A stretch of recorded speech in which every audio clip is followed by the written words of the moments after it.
Good morning. I'm Leanne Wood, part of the PR and social media team for the show and your host of the Smart Stage, powered by CE Pro.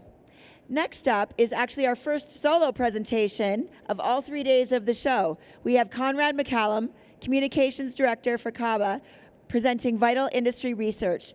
I did have a chance to review this deck when we were uploading the files, and Conrad will be presenting fascinating, recently released research in the CABA Connected Home Roadmap 2019 Research Report. Pay special attention to potential paths and maneuvers for stakeholders looking to take advantage of market opportunities that exist. Please help me welcome Conrad McCallum to the Smart Stage.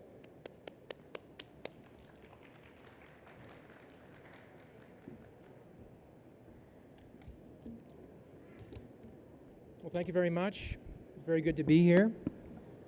I wanted to begin with a few words of introduction about CABA for those of you who may not be familiar with us.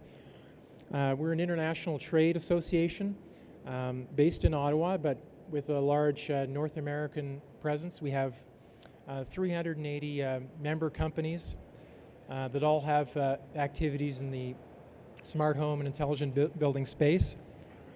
And our mission is really, for 30 years now, and for the 30 years of our existence, has been to advance the connected home and intelligent building sectors by being a resource for cutting-edge research and providing a resource for networking between among companies that would not ordinarily have the opportunity to collaborate. So we're very proud that this is our 30th anniversary. When we started out several decades ago, we were really just a handful of 5 to 6 organizations. And now we've grown to close to 400 member organizations, and we have links with 27,000 industry professionals around the world. And over the last 30 years, we've continued to focus on our role as a knowledge center, and our board of directors has had an important strategic role in selecting the topics for research each year. And we think it's paying dividends in terms of the producing of research of value for the industry. In addition, we have 400 research reports added to the members' research library. We have about 200 members that are part of the Connected Home Council, and they have a number of activities, including producing a Connected Home roadmap project each year. We also have about 270 members that are part of the Intelligent Buildings Council. We have a news brief that goes to 17,000 subscribers. And we have a very active white paper working group program. This is an opportunity for non-members to become involved in CABA, propose topics, and have they can put some of their, if they have interesting use cases, they can contribute those to white papers. And we had one recently came out on automated shading. And the research, we also have the landmark research projects, which are awarded to research firms following a competitive RFP process. And this is the one that we did that came out this year. So it was presented to the stakeholder group in March and was formally released in July. The goal of this project was to examine in depth the current and future considerations that the Internet of Things technologies and the services that these technologies enable will have on the connected home market. So the goal was to conduct a detailed analysis about the current and future state of the connected home marketplace, looking at buying behaviors, key trends and opportunities, and then from there provide actionable insights as it relates to the current and future market opportunities. So the goal over here was really to make recommendations for how firms should structure their organization and offerings. And So it is really pitched to the OEMs, the technology vendors, software providers.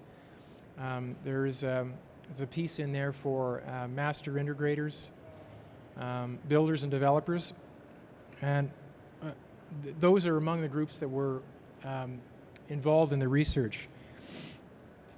So the methods involved developing an outcome-based connected home roadmap. There were interviews with thought leaders. There was a review of an analysis of previous research, and an extensive program of, there was quantitative and qualitative primary analysis and supplementary market research. There was also a consumer survey administered to 2,000 participants. That's homeowners and renters in the US and Canada. If I was to say the standout finding for the report, it may be confirmatory for some companies, some of their internal research, but the main takeaway is that the growth of the market is being stifled somewhat by the large number of network protocols, the software incompatibility issues, and winner-take-all strategies of the main players. And so this has contributed to poor user experience, lack of privacy and security standards, and it means high costs for product development. It's leaving smart home customers frustrated and exacerbating the disconnect between suppliers and user preferences. Harbor Research, which was commissioned, the firm commissioned by CABA for this research, they identified three possible scenarios. The first scenario could be in the near to medium term, we could have what they would call a stagnant smart home market, and that's where the players will continue to operate in isolated ecosystems, leaving the technology protocol landscape very fragmented. And you're going to continue with the same pain points around user experience. There's also a middle-of-the-road kind of scenario, and that's where you're going to see more complex use cases introduced. A little bit better collaboration, but there's still constraints related to the need to get into the homes through the smart home hub ecosystems. And so in that middle-of-the-road scenario, there's less disarray with respect to the technology protocols, but there's still going to be challenges around user experience that will limit mass adoption. In the best case scenario, that's the smart home euphoria scenario, we could have more open ecosystem architectures that's going to alleviate this the mess of protocols. We're going to have more collaborative product development, and you're going to see the technology advance as well around AI and edge computing in particular. So whether the course of the next few years and what kind of scenario unfolds will be dependent on a number of considerations. And the chief of those, there's really four, according to the research. And we're talking about a $66 billion market. To unlock that value, the players are going to need to put increased attention to driving network protocol standardization, and increase the priority placed on software interoperability by tech suppliers. And they're going to have to move from a dictator model ecosystem architecture to a more localized ecosystem. And finally, there's a need to increase distributed edge computing to increase the reliability and user experience satisfaction. So this slide here really illustrates where we are now. It's a diverse and complex device ecosystem that characterizes the smart home market. And that diversity really sets the stage for a lot of the challenges. that go with user experience.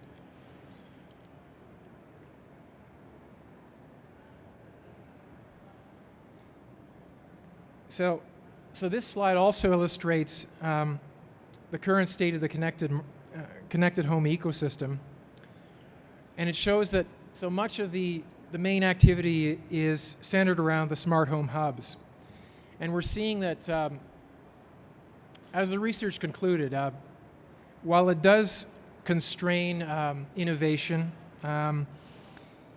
it is creating some sort of organization, some sort of platform from which to build smart home applications. While at the same time it creates these silos with each of the platform players. So on the plus side, it is driving innovation around these different application areas, from entertainment to security, safety and security, home care, and mobility.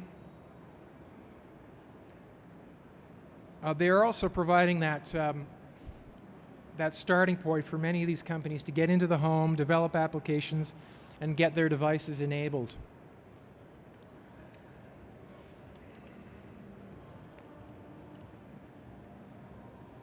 So one of the main findings was the growth of, as I said, Harbor Research concluded that currently we're looking at, for the short term, the development of the smart home market is being stifled somewhat by this messy aggregation of network protocols, software incompatibility, and winner-take-all attitudes. When we look at this next slide, this is sort of a summary view of the consumers that were identified. The consumers cited different pain points, and this is sort of the ranking that became apparent in the research. So there's about 2,000 North American homeowners and renters in the research. Cost is top of mind, and that includes cost of installation and cost of maintenance and upgrades. Unsurprisingly, privacy is also at the top. Ease of use, somewhat surprisingly, is at the bottom. But as we develop from the simple kind of use cases to more complex use cases, those interoperability challenges for the consumer are going to become more important. So we're going to see that likely, if you were to do the survey in coming years, you're going to see that probably rank in the top 3. In this research, they identified 4 different user groups based on age, technology adoption behavior, the time spent in the home, and the familiarity with technology. Okay, so those were the main user groups that were identified. We have the millennials. The millennials often are very transient. They don't spend a lot of time at home, but they are often more eager to experiment with new technologies. The best consumer group is the new homer consumer group, because they are recently established. They have spend a little bit more time in the home. Experienced homeowner, they have the pace of the household is a little bit different. Of course, time spent in the household has changed as well. Of course, anybody with children would say, if they were told that the pace of your household is slow, I mean, they would beg to differ, of course. But those were the sort of the main metrics: pace of the household, technology, and at the end, we have the smart tech laggers, and they would tend not to be enter the market until there's mass adoption.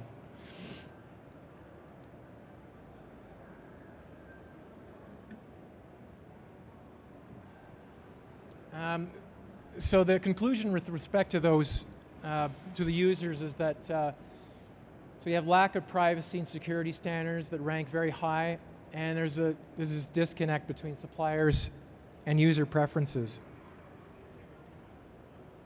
So Harbor Research identified, as I mentioned, the 3 scenarios going up from stagnant, middle of the road to most optimistic scenario.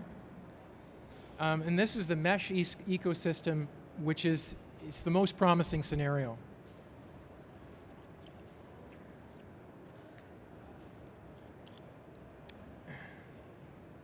With the mesh ecosystem, you have this you've moved even beyond this idea of a platform of platforms over a walled garden. You have increased supplier innovation, you have higher levels of user experience. It's going to involve hubs, invariably will involve hubs from many different suppliers, many different providers, but they're able to communicate with each other and associated home devices. So in this optimistic scenario, the tech suppliers are going to have lower barriers to entry, the development costs are lower, and innovation will be catalyzed.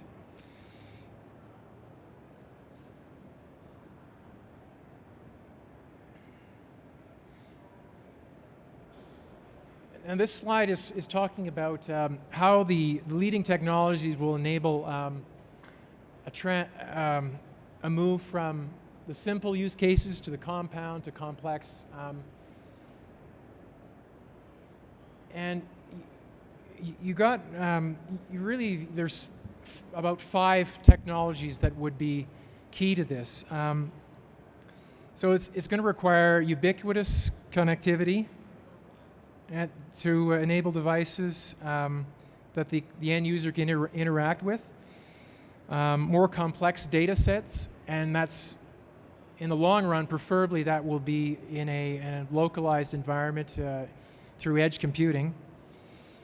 But the advances in interoperability as a result of partnerships will enable the market to sort of bridge this interoperability gap. And it will grant the tech suppliers more complex data sets. This will ultimately lead to better algorithms. A third would be machine learning and AI. It's going to lead to a broad range of offerings. It can deliver a customized experience without adding complexity to the user experience. Blockchain would be the fourth one. For its ability to encrypt personalized data. And finally, voice recognition and control. And that's a type of voice recognition and control that can recognize all the nuances of human speech in a much more sophisticated way. And that's a space that's going to be changing rapidly. If we look at this, this is another conclusion from the report. So the key here is that to develop those user-centric strategies,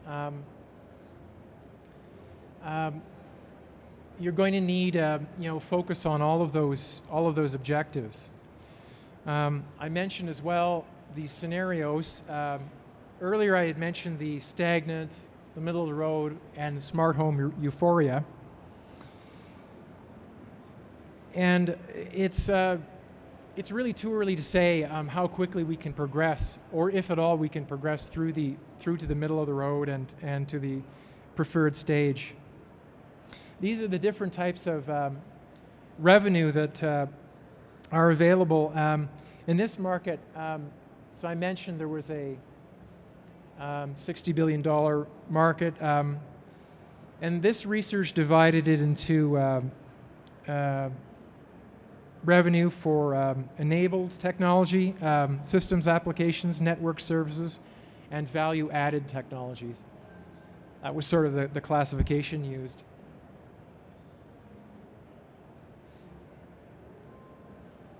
So that's the 3 distinct scenarios that I've spoken about.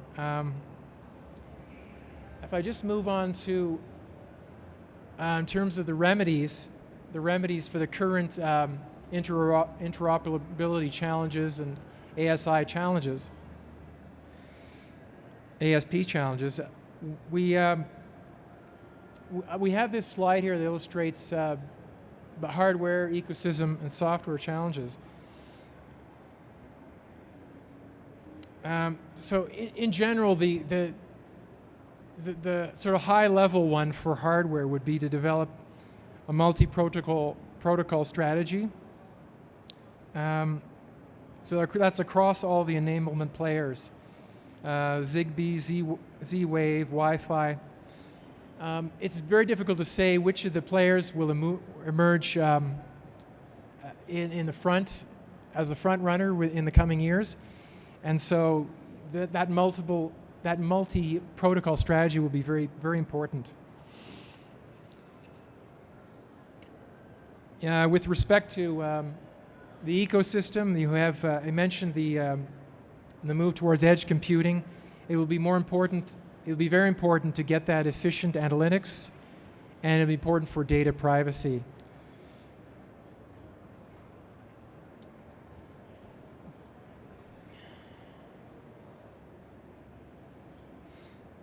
And I'll just go on to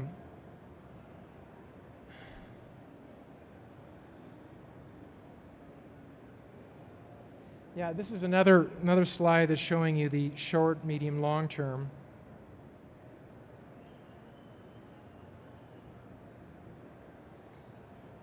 From the technology standpoint, as I mentioned, the transformation there really hinges on these key enabling technologies such as AI and voice recognition technologies, but also on the underlying infrastructure necessary to push device development and the ecosystem model. For customers, the key there is that you're going to you could see deepening well of trust with respect to privacy. You could see greater involvement by the public sector in terms of privacy and security standards. It's uncertain how that's going to play out, the customers' perceptions about privacy, but we know that they are bound to become more educated around the benefits of smart home technology. The experienced homeowners, they're going to continue to be hesitant, but they will be the ones who will have the ability to develop those smart home environments to a degree that the millennial group will not be able to.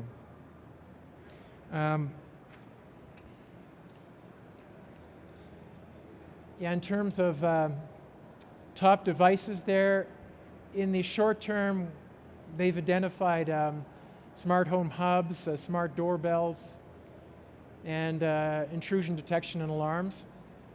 And that's progressing gradually towards the virtual reality, the smart projectors, robotics, those kinds of technologies.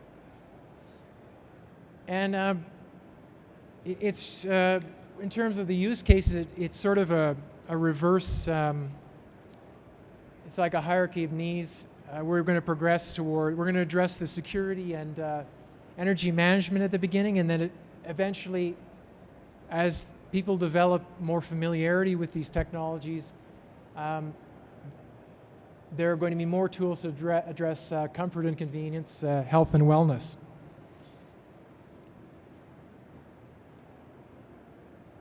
And I'll just mention that now the executive summary is available we can certainly, you can get in touch with it, we can send you the executive summary. We also have a Smart Home as a Service project coming up this year. It's launching on Tuesday, and we have a number of companies that are in this space that are funding it: Acuity Brands, ComEd, Alarm.com, CEDIA, Control4, Residio, Southwire, and this is going to be sort of the next stage in this research. It's actually Harbor Research was selected again for this through a competitive RFP process, and the purpose will be to leverage the findings from the Connected Home Roadmap and provide a comprehensive examination of all aspects of Smart Home as a Service. So that will be, if you want to hear more about that, Tuesday will be the launch date, the official launch date for the Smart Home as a Service project. There's a word about Harbor Research here. They exist to provide that sort of technology research as well as growth strategy partner for tech companies, and including the ones who are on the steering committee. And we've done a number of projects with them over the years. They've been involved in the IoT market since 1998. I wanted to just close by taking this opportunity to recognize a partner, member of CABA for many years, Dr. Ken Wax, and he's here in the audience this evening, this morning. So Ken Wax, he's been a pioneer in the home systems industry. He's been involved in the CABA Connected Home, the Intelligent Buildings Council, as well as our Information Council. And he's been writing a column in our magazine for over many years, over several decades. Dr. Ken Wax he's been a pioneer in establishing home systems industry, and he's been a management advisor since 1985. And his expertise includes building systems, energy management, and digital entertainment networks. He's been very active on our white paper our white paper program series. As I mentioned, this is an opportunity for even non-members to become involved in CABA, propose research topics, and collaborate with companies in a way that they would not ordinarily have the opportunity to. So with that, I would like Ken Wax to come up, and I have a small token of appreciation for him from CABA.